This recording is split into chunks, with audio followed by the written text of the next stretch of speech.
मित्रों, अधिक मास चल रहा है और ऐसे में गीता का पाठ करना बहुत शुभ माना जाता है। और वो भी अध्याय 14 से 18 तक यदि आप पढ़ते हैं तो बहुत शुभ होता है। तो क्या ऐसी बात है 14 अध्याय में, मैंने सोचा आप तक पहुंचाऊं। तो 14वां अध्याय जो है गीता का, उसमें है प्रकृति के 3 गुण। परम भूयः प्रवक्ष्यामि ज्ञानानां ज्ञानमुत्तमम् यज्ञ ज्ञात्वा मुनयः सर्वे पराम सिद्धिमितो गतः। अर्थात भगवान ने कहा, अब मैं तुमसे समस्त ज्ञानों में सर्वश्रेष्ठ इस परम ज्ञान को पुनः कहूंगा, जिसे जान लेने पर समस्त मुनियों ने परम सिद्धि प्राप्त की है।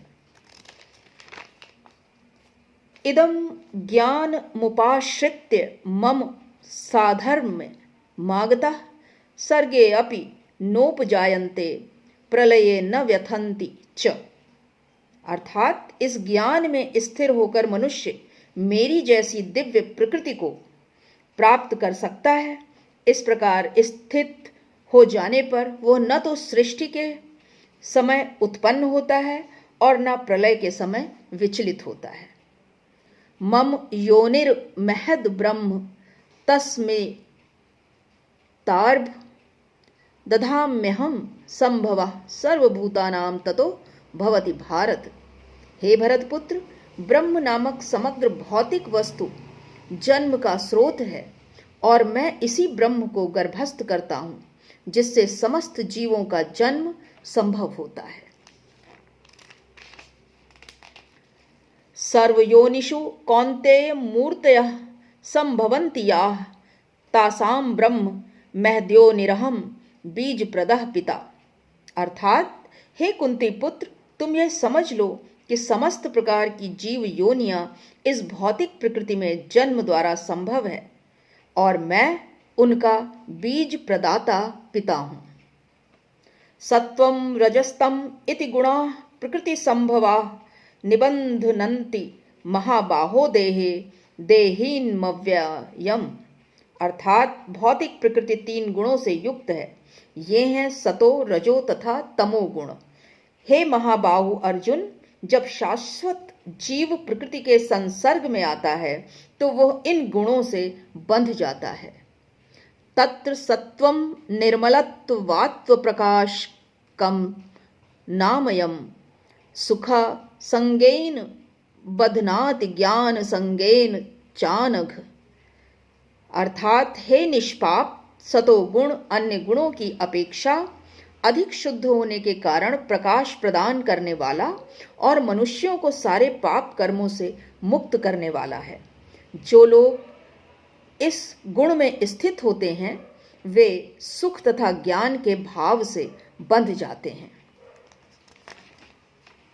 रजोरागात्मकं विद्धि तृष्णा संग समुद्भवम् तन्निबध्नाति कौन्तेय कर्म संगेन देहिनम। अर्थात हे कुंती पुत्र, रजोगुण की उत्पत्ति असीम आकांक्षाओं तथा तृष्णाओं से होती है और इसी के कारण से यह देहधारी जीव सकाम कर्मों से बंध जाता है। तमस्त्वज्ञानजं विधि मोहनम सर्वदेहिनां प्रमादालस्य निद्राभिस्ति इन बधनाति भारत।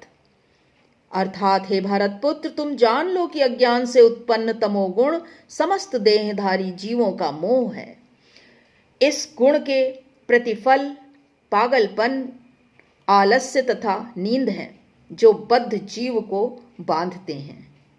सत्वं सुखे संचयति रजः कर्मणि भारत ज्ञानमावृत्य तु तमः प्रमादे संजयत युत।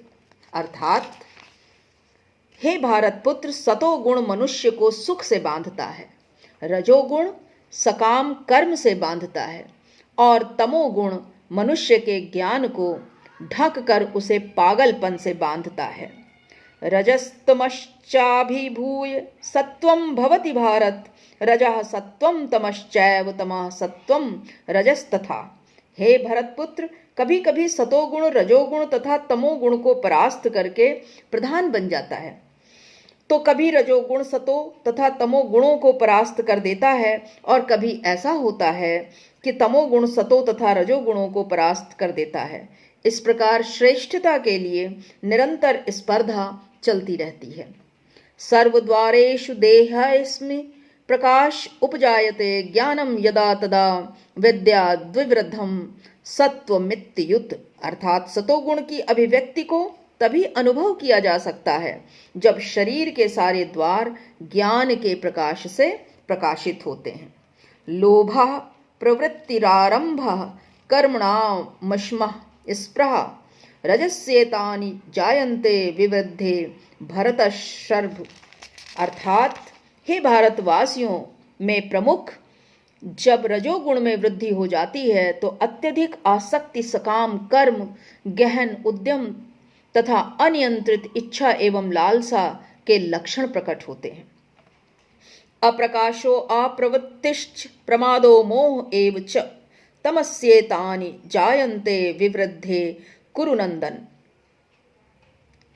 जब तमोगुण में वृद्धि हो जाती है तो हे कुरुपुत्र, अंधेरा, जड़ता, प्रमत्तता तथा मोह का प्राकट्य होता है।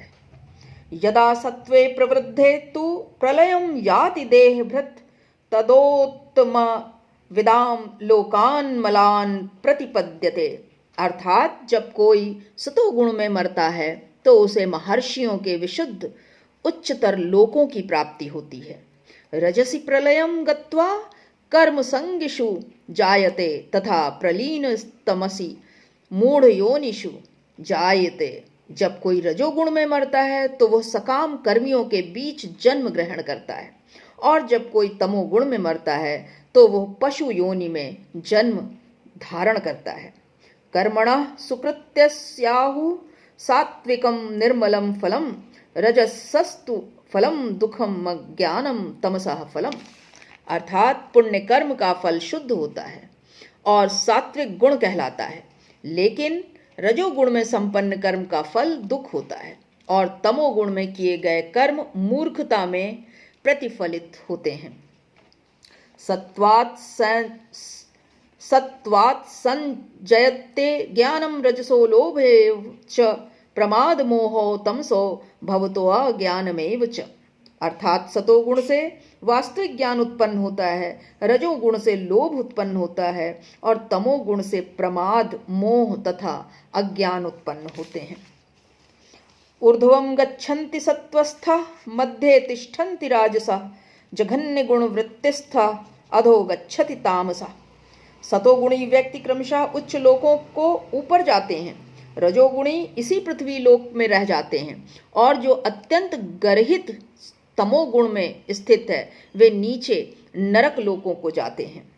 नान्यम गुणेभ्यः कर्तारं यदा दृष्टानुपश्यति गुणेभ्यश्च परम वेत्ति मदभावम सो अधिगच्छति।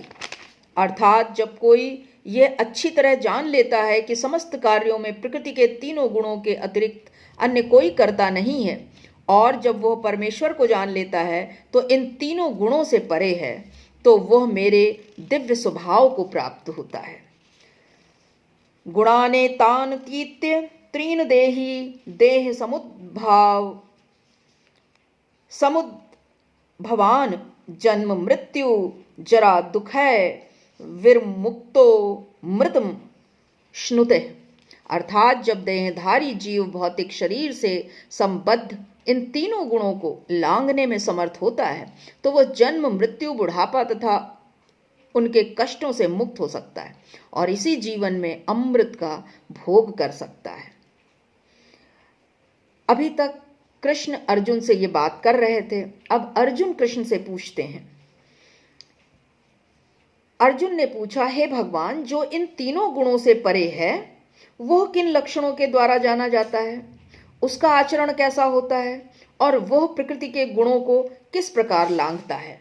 श्री कृष्ण जवाब देते हैं कि हे पांडव पुत्र, जो प्रकाश आसक्ति तथा मोह के उपस्थित होने पर न तो उनसे घृणा करता है और न लुप्त हो जाने पर उसकी इच्छा करता है, जो भौतिक गुणों की इन समस्त प्रतिक्रियाओं से निश्चल तथा अविचलित रहता है और यह जानकर कि केवल गुण ही क्रियाशील हैं, उदासीन तथा दिव्य बना रहता है, जो अपने आप में स्थित है और सुख तथा दुख को एक समान मानता है, जो मिट्टी के ढेले पत्थर एवं स्वर्ण के टुकड़े को समान दृष्टि से देखता है, जो अनुकूल तथा प्रतिकूल के प्रति समान बना रहता है, जो धीर है और प्रशंसा तथा बुराई, मान तथा अपमान में समान भाव से रहता है, जो शत्रु तथा मित्र के साथ समान व्यवहार करता है और जिसमें सारे भौतिक कार्यों का परित्याग कर दिया है, ऐसे व्यक्ति को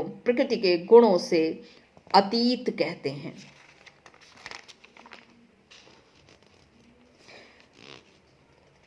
जो समस्त परिस्थितियों में एकांतिक भाव से पूर्ण भक्ति में प्रवृत्त होता है, वह तुरंत ही प्रकृति के गुणों को लांघ जाता है और इस प्रकार ब्रह्म के स्तर यानी पद तक पहुंच जाता है। और मैं ही उस निराकार ब्रह्म का आश्रय हूं, जो अमर्त्य, अविनाशी तथा शाश्वत है और चरम सुख का स्वाभाविक पद है। इस प्रकार श्रीमद् भगवद गीता के 14वें अध्याय प्रकृति के 3 गुण का भक्ति वेदांत अर्जुन और कृष्ण के वक्तव्य के माध्यम से पूर्ण हुआ। धन्यवाद।